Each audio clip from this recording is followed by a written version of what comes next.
Hello everyone, कैसे हैं आप सब। एक बार पुनः से कोचिंग क्लासेस पर स्वागत है। उम्मीद करता हूं आप सब अच्छे होंगे, मस्त होंगे, बेहतर होंगे, आपकी पढ़ाई बेहतर चल रही होगी। क्लास 11 फिजिक्स में बच्चों आज हम बात करेंगे कि स्प्रिंग या कमानी का स्थितिज ऊर्जा का मान कितना होता है। ठीक है बच्चों, पोटेंशियल एनर्जी। चलिए शुरू करते हैं। हमारे पास एक स्प्रिंग है, तो सबसे पहले भैया एक स्प्रिंग बना लेते हैं। जैसे मान लीजिए बच्चों, ये हमारा दृढ़ आधार है। थोड़ा हम अपने तरीके से समझाते हैं, बुक में डायरेक्शन अलग, ये दृढ़ आधार है। ठीक है, और इस दृढ़ आधार पर हम एक स्प्रिंग लटका देते हैं। स्प्रिंग जैसे यहाँ पे हम लटकाते हैं बच्चों, थोड़ा देखिएगा, ये स्प्रिंग है। ठीक है, ये स्प्रिंग है बच्चों। ठीक, ये स्प्रिंग है और इसमें मान लीजिए एक छोटा सा पिंड है जिसका द्रव्यमान बच्चों m मान के चलते हैं। ठीक है, अब आप सबको पता है कि स्प्रिंग को खींचें तो भी प्रसार होता है और दबाते हैं तो भी प्रसार होता है। तो स्थितिज ऊर्जा के रूप में हम जो बल कार्य कराते हैं वो बल संचित हो जाता है। मतलब आपने समझा नहीं भाई, मैं ये कह रहा हूं किसी वस्तु पर हम कार्य करते हैं। ठीक है, अब जैसे हम इस स्प्रिंग को खींचेंगे, इस स्प्रिंग को खींचेंगे और छोड़ देंगे तो पुनः अपनी मूल स्थिति में आ जाएगा। इसका मतलब ये है कि खींचते समय जो हमने बल लगाया था वो उसमें स्थितिज ऊर्जा के रूप में संचित हो गई और बच्चों वो पुनः मूल स्थिति में आ गई। ऐसे आप लोग प्रत्यास्थ वस्तुओं में देखेंगे कि आप खींचेंगे तो जब आप बल लगाएंगे तो आपका बल उसमें स्थितिज ऊर्जा के रूप में संचित हो जाता है बच्चों, और छोड़ने पर वो अपने मूल स्थिति पे आ जाता है। तो जब इसको हम खींचेंगे बच्चों तो कुछ इस प्रकार से ये फैल जाएगा। सही है कि नहीं? फैलता है। आप लोग देखना, पहले के जमाने में 5 रुपए में एक पेन आया करता था और उसमें बढ़िया रहता था। हमने इसको खींच दिया है, पिंड लगा है बच्चों, एक छोटा सा दृढ़ पिंड है और द्रव्यमान इसका m ही रहेगा। ध्यान रखना, द्रव्यमान में कोई परिवर्तन नहीं हुआ। लेकिन बच्चों कहीं ना कहीं जैसे मान लीजिए इसके स्थिति में परिवर्तन हुआ है। जैसे ये पहले यहां तक था, सही है, अब यहां तक आ गया, तो मतलब इसके यहां से यहां तक आने में एक स्थिति में परिवर्तन हुआ है। तो मान के चलते हैं यहाँ पे जो स्थिति का परिवर्तन हुआ बच्चों वो x नॉट है। मतलब ये x नॉट हो गया, यानी जो स्थिति में परिवर्तन हुआ x नॉट है, या x ले सकते हो जो आपको लेना है। मैं यदि मान के चलूं कि x परिवर्तन हुआ तो x नॉट या x ले सकते हैं, वो आपकी इच्छा है। लेकिन वहीं पे यदि हम स्प्रिंग को दबा दें, वहीं पे हम स्प्रिंग को दबा दें, इस स्प्रिंग को, तो ये स्प्रिंग बच्चों एकदम पास पास हो जाएगा, एकदम पास पास हो जाएगा। अब स्प्रिंग यहां पर हो गया। ठीक है, यहाँ पे दृढ़ आधार भी है, ऐसा नहीं है, दृढ़ आधार मतलब एक छोटा सा पिंड भी है। लेकिन स्प्रिंग में क्या हो गया, स्प्रिंग एकदम पास पास आ गया। अब देखिए इसका आधार यहां से था ना, अब इससे थोड़ा सा वो पीछे हो गया है। अब मैं मान के चलता हूं कि ये x नॉट क्या हो गया, पीछे हो गया। तो स्प्रिंग को खींचने पर या स्प्रिंग को दबाने पर जो ऊर्जा लगी बच्चों, ठीक है, जो ऊर्जा लगी, ठीक है, ये ऊर्जा, वही ऊर्जा बच्चों स्थितिज ऊर्जा के रूप में संचित हो जाती है। यही किसी भी स्प्रिंग या कमानी की स्थितिज ऊर्जा होता है। सबका यहाँ पे द्रव्यमान कितना बच्चों, m ही है। कितना है द्रव्यमान, m ही है। अब हुक ने बताया था कि किसी प्रत्यास्थ स्प्रिंग में यदि हम बच्चों प्रत्यानयन बल लगाएंगे तो उसमें विस्थापन होगा, और बच्चों जितना प्रत्यानयन बल लगेगा उतना ही विस्थापन होगा। अर्थात प्रत्यानयन बल जो है विस्थापन x के अनुक्रमानुपाती होता है। किसने बताया था बच्चों, हुक ने बताया था कि किसी वस्तु में विस्थापन उस पर लगाए गए प्रत्यानयन बल के समानुपाती होता है। तो आप कहोगे सर F समानुपाती x, x का मतलब विस्थापन, मैं मान के चलता x नॉट है, या कि मैं कह देता कि x बराबर x नॉट, वही है विस्थापन, x बराबर लेके चलते हैं। ठीक है, जैसे यहां पर x का मान जो x नॉट हो गया, इधर माइनस हो गया बच्चों, विपरीत दिशा में है।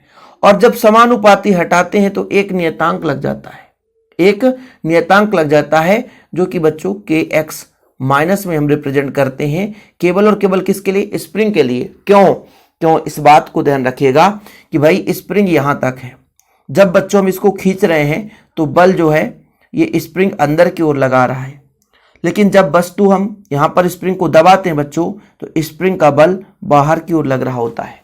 तब तो दबाए तो भाई पास पास आ गया, और जैसे ही इसको छोड़ते हैं तो भाई ये क्या होगा, बाहर आ जाएगा।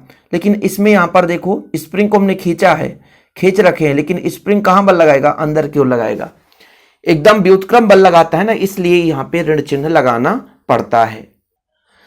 अब इसके कार्य के लिए कैसे फार्मूला लगाएंगे बच्चों, थोड़ा हिंदी लिखेंगे, बिल्कुल चिंता ना करें। बस आप लोगों से गुजारिश हमेशा कहता हूं कि भैया आप लोग नोट्स जरूर ले लें। बस नोट्स के लिए एक छोटा सा अमाउंट लगता है बच्चों, मात्र 100 रुपए है, और ऑल चैप्टर के नोट्स दिए जाते हैं। यदि आप एक बार नोट्स लेंगे ना, आपको खुद बिलीव होगा भाई कि कैसा नोट्स है, बेहतर रूप से।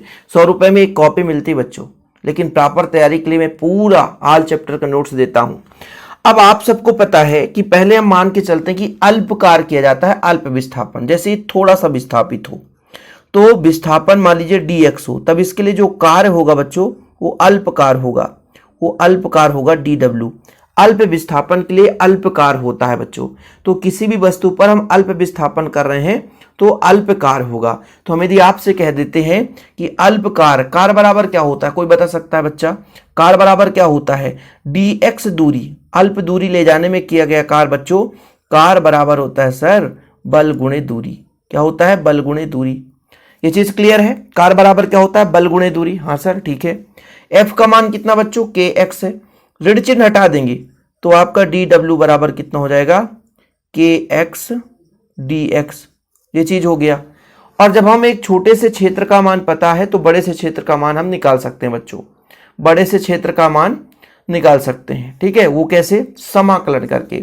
समाकलन कैसे करते हैं, जैसे हम dw का समाकलन करेंगे बच्चों, ठीक है, तो w हो जाएगा, और यहां पर आपका kx है। कहां से कहां तक विस्थापन करना चाहते हैं, 0 से x तक, kx dx। समाकलन क्यों करते हैं, ध्यान रखिएगा, जब भी हमें छोटे से स्थान का मान पता हो, हमें बड़े से मान को ज्ञात करना हो, बड़े से एरिया का मान निकालना हो, तो हमको दोनों पक्षों में समाकलन करना होता है। क्या करना होता है बच्चों, समाकलन। जैसे आपसे कह दूं कि एक का समाकलन x के रिस्पेक्ट में आपका x हो जाएगा, तो dw के रिस्पेक्ट में w हो जाएगा। और बच्चों k को बाहर ले लेंगे, x का समाकलन होता है x स्क्वायर बटा 2। 0 से x लिमिट है, ये 0 से x किस बात का प्रतीक है कि हम x दूरी तक उसको खींचना चाहते हैं, विस्थापित करना चाहते हैं। जो हमारा यहाँ पे एक ब्लॉक लगा हुआ है या छोटा सा पिंड लगा हुआ है, इसको x दूरी 0 से x तक विस्थापन कर रहे हैं। अब बच्चों ये लिमिट का मतलब होता है, पहले अपर लिमिट रखते हैं, पहले अपर लिमिट रखते हैं, फिर बच्चों लोअर लिमिट 0 का स्क्वायर बटा 2। तो इसका 0 को कोई मतलब है नहीं, तो कार बराबर आ गया kx स्क्वायर अपान 2। और यही बच्चों ऊर्जा के रूप में संचित हो जाता है, u बराबर हो जाएगा 1/2 kx स्क्वायर। जी हाँ, यही आपका कमानी पर स्थितिज ऊर्जा का मान निकल कर आ गया। पूरा सेपरेट समझा दिया ना, बिल्कुल निश्चिंत रहें, थोड़ा सा मैं भी यहाँ पे समझाऊंगा। कुछ बच्चे सोचेंगे सर यहाँ x का समाकलन कैसे कर दिया आपने, समाकलन ना, अवकलन नहीं, समाकलन है। नहीं तो कुछ लोग बोल रहे सर अवकलन होगा, समाकलन। ठीक है, देखो बच्चों x का पावर 1 है, समाकलन इसका फार्मूला होता है जितना पावर है उसमें 1 जोड़ दो और नीचे भी पावर में 1 जोड़ दो, क्योंकि यदि यहाँ पे n होता बच्चों तो यहाँ भी n हो जाता और यहाँ भी n+1 हो जाता। ये समाकलन है। 1 है बच्चों तो x dx के मतलब है, यानी x के रिस्पेक्ट में x हो जाएगा। ऐसे यहाँ पर 1 है तो dw हो गया, w के रिस्पेक्ट में w हो गया। ये होता है, तो मैं थोड़ा थोड़ा कंसेप्ट भी आपको बता देता हूँ। अब देखिए पूरा ये डायग्राम बना हुआ है और ये नोट्स में पूरा अवेलेबल रहता है, इसलिए नोट्स लेने की जरूरत है बच्चों। हुक के नियमन के अनुसार प्रत्यानयन बल विस्थापन के अनुक्रमानुपाती बच्चों, F समानुपाती x समानुपाती हटाए तो k एक नियतांक लग गया। ऋण चिन्ह इस बात का प्रतीक है कि जो हम बल लगा रहे हैं और विस्थापन एक दूसरे के व्युत्क्रम है बच्चों। स्प्रिंग पर जो बल है वो स्प्रिंग द्वारा लगाया गया बल और स्प्रिंग का विस्थापन बिल्कुल विपरीत दिशा में है। अब हमने कहा कि अल्प दूरी dx तक ले जाएं, dx दूरी ले जाएं तो विस्थापन करने में कार्य dw होगा, होगा कि नहीं होगा, dw होगा बच्चों। तो ये हो गया f बराबर इतना हो गया। फिर हमको 0 से x तक विस्थापन करना है तो समाकलन कर देना है, तो इधर भैया dw का समाकलन w हो जाएगा और फिर x का x स्क्वायर बाई 2 होता है बच्चों, x का x स्क्वायर बाई 2। क्यों, क्योंकि x का पावर 1 है तो घात में 1 धन 1 करेंगे, बटे में 1 धन 1, तो ये आ जाएगा बच्चों।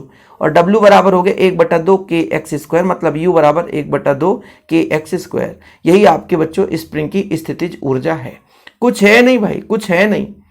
2-3 पॉइंट है जो आपको मेन रूप से याद करना पड़ेगा। एक तो कार बराबर आप लोगों ने फार्मूला पढ़ा है कि बल गुणे विस्थापन, क्या, बल गुणे विस्थापन।